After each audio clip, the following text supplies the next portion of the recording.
கிறிஸ்துவுக்குள் பிரியமான சகோதரனே சகோதரியே, உங்களுக்கு சமாதானம் உண்டாவதாக. இயேசு கிறிஸ்துவின் நாமத்தினால உங்களுக்கு என் அன்பின் வாழ்த்துக்களை நான் தெரிவித்துக் கொள்கிறேன். இன்றைய தினத்துல ஒரு வசனத்தை நான் உங்களுக்கு காண்பிச்சு கொடுக்க விரும்புகிறேன். அது 1 பேதுரு 5வது அதிகாரத்துல 6வது வசனம் இப்படியே சொல்லுகிறது: ஆகையால் ஏற்ற காலத்தில் தேவன் உங்களை உயர்த்தும்படிக்கு அவருடைய பலத்த கைக்குள் அடங்கியிருங்கள்.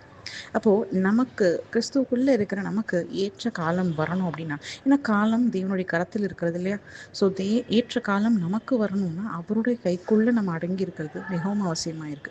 அது எப்படிங்க நம்மளால அவர் கைக்குள்ள அடங்கி இருக்க முடியும்? நம்ம டெய்லி எத்தனையோ பிரச்சனையை பார்க்குறோம், டெய்லி எத்தனையோ விதமான போராட்டங்கள் நம்ம பார்க்குறோம். ஸோ நம்ம ஜபத்தினாலும் உபவாசத்தினாலும் தேவனுக்கு நம்மளோட தேவைகள் எல்லாவற்றையும் தெரியப்படுத்தி அன்னதினமும் ஜபத்தோடும் வேத வாசிப்போடு இருந்தால் மட்டும்தான் நம்மளால தேவனுக்குள்ளே இருக்க முடியுங்க.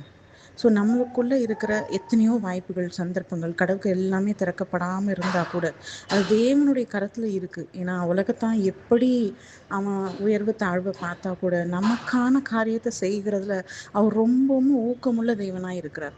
நான் அவர் வாயிலிருந்து ஒரு வார்த்தை வந்துச்சுன்னா அது தரையில் விழாதுங்க. அதை செய்கிற முடிக்கிற வரைக்கும் அந்த காரியம் செய்து முட்டித்து விட்டு தான் தேவனிடத்தில் திரும்புகிறது. அதனால இன்றைய தினத்துல நீங்க ஏதாவது ஒரு காரியத்தை கொடுத்து தேவனிடத்துல ஜபத்தோடு வெயிட் பண்ணிட்டு இருக்கீங்கன்னா அவரோட களத்துல பலத்த கைக்குள்ள அடங்கிருங்க. இன்னைக்கு நம்ம அந்த வசனத்துல இன்னொரு அடுத்த வசனம் கூட பார்த்தீங்க அப்படின்னா, அவர் உங்களை விசாரிக்கிறபடினால் உங்கள் கவலைகளை எல்லாம் அவர் மேல் வைத்து விடுங்கள்னு கூட வசனம் சொல்லுகிறது. ஸோ நம்ம சுத்தி இருக்கிறவங்க நம்ம அவரோட கைக்குள்ள அடங்கி இருக்கிறப்போ, ஒரு காரியத்துக்காக வெயிட் பண்ணிட்டு இருக்கிறப்போ, நமக்குள்ள மனசு உடைந்து போற மாதிரி ஏதாவது ஒரு காரியங்களை பேசலாம். இன்னைக்கு நம்ம அந்த மாதிரியான ஒரு சுச்சுவேஷனை கடந்து போயிருக்கலாம் இருக்கலாம். ஆனா தேவன் சொல்றாரு, என்னுடைய கவலைகளை என்னிடத்துல விட்டுருப்பா அப்படிங்கிறாரு. அப்ப நாம இன்னைக்கு எத்தனையோ பாடுகள் மத்தியில் இருந்தாலும் நம்மளை அவர் விசாரிக்கிறாருங்க.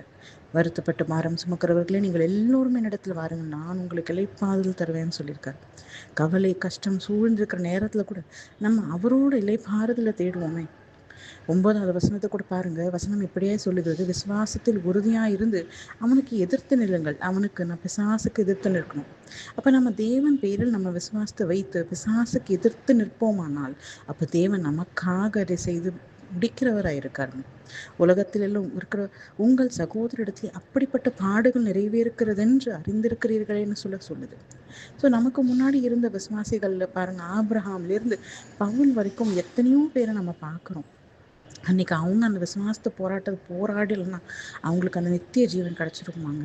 இன்னைக்கு நாமும் அவங்களோட அடிச்சுவேடில் போற நம்ம இன்னைக்கு தேவன் பேரில் அன்பையும் விசுவாசத்தையும் வைத்து தேவனுடைய ராஜ்யத்தை நம்ம தேடுவோங்க. முதலாவது தேவனுடைய ராஜ்யத்தையும் நீதியும் தேடுங்கள், அப்பொழுது அவைகள் எல்லாம் உங்களுக்கு கொடுக்கப்படும்.